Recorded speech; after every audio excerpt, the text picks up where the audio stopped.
We've always loved good stories, from fairy tales to Hollywood blockbusters. For thousands of years, humans have shared stories. The oral tradition of storytelling was a fluid process. In the retelling of a yarn, inevitably our own experiences and interpretations exert an influence and alter its meaning. Once recorded, a story becomes fixed. While still open to interpretation, the text itself doesn't change. Methods of recording and reading have changed over time. What motivates contemporary storytellers to record their works? George Orwell, most famously known for his novel 1984, published in 1949, once wrote an essay titled Why I Write. The essay was first published in the 1946 summer edition of Gangrel.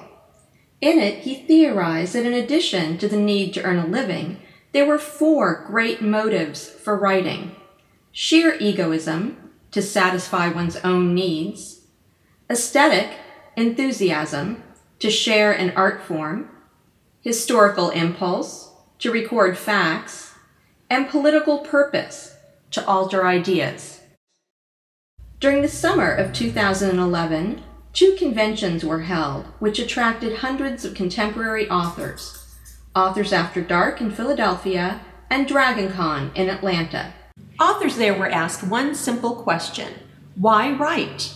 3 themes emerged: competency, leading to a conscious career choice; deliberate, enjoyable creation and sharing of artistic expression; and compulsion, an almost uncontrollable need, which brings emotional and psychological relief. For authors like Nancy Holder, Lee Elwood, and Samantha Kane, it was a conscious career choice. I had to get letters of recommendation to go to grad school, and one of my writing professors wrote such a moving letter that I dropped out of grad school, wrote for a year and a half, and sold my first novel.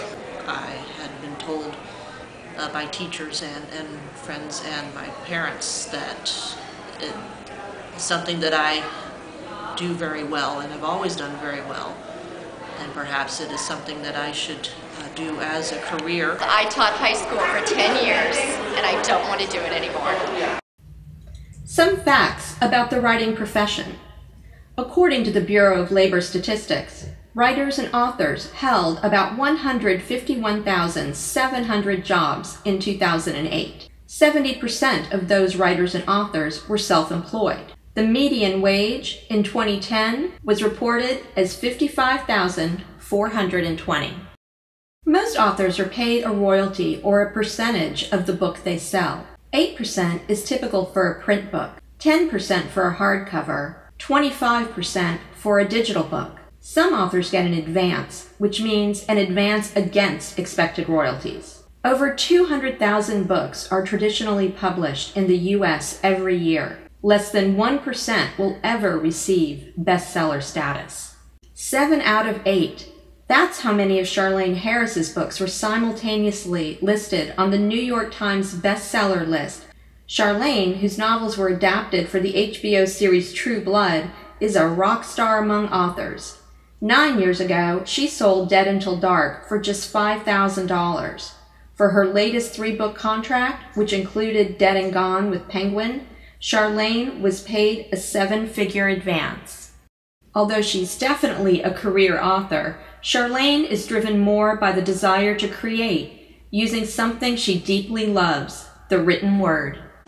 And I write because to me it seems the best occupation in the world. I've always thought so. Everyone in my family loved books, and I grew up thinking that being a writer was the coolest thing in the world to be. And now I get to be one. Other authors who view their writing as an artistic expression, which they love and want to share, include Jean C. Stein, Larissa Ione, Leanna Renee Heber, and Kristen Painter. I think most writers write because they love to share stories. I know that's the reason I write. I truly believe that writers write because there's nothing else they want to do. They might have to have a job at McDonald's or take a job in the military or, go to college for something else that people might say is a stable job. But at heart, was writing. I wrote every day in a notebook, and it was my great love.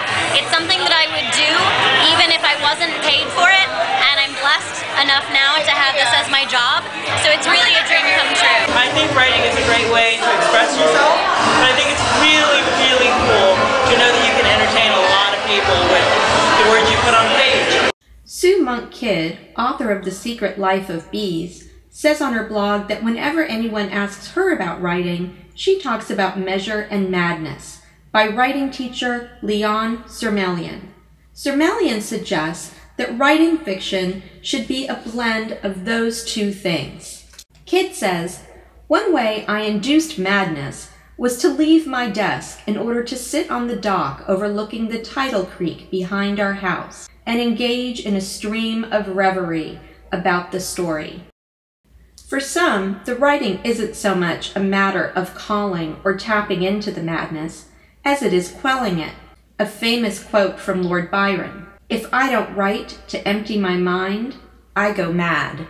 Many authors reveal they write as a way to empty their minds, to quell the voices. For authors like Lucian Diver, Melissa Schroeder, Judy Fennell, and Teresa Myers, writing is almost compulsory. I write because the voices in my head don't shut up.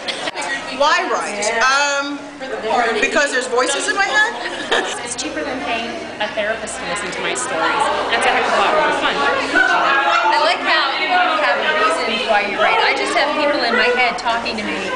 Regardless of their motivation, through their writing, authors contribute to an over $28 billion industry that informs, influences, and entertains. You may not be a New York Times best-selling author yet, but you write.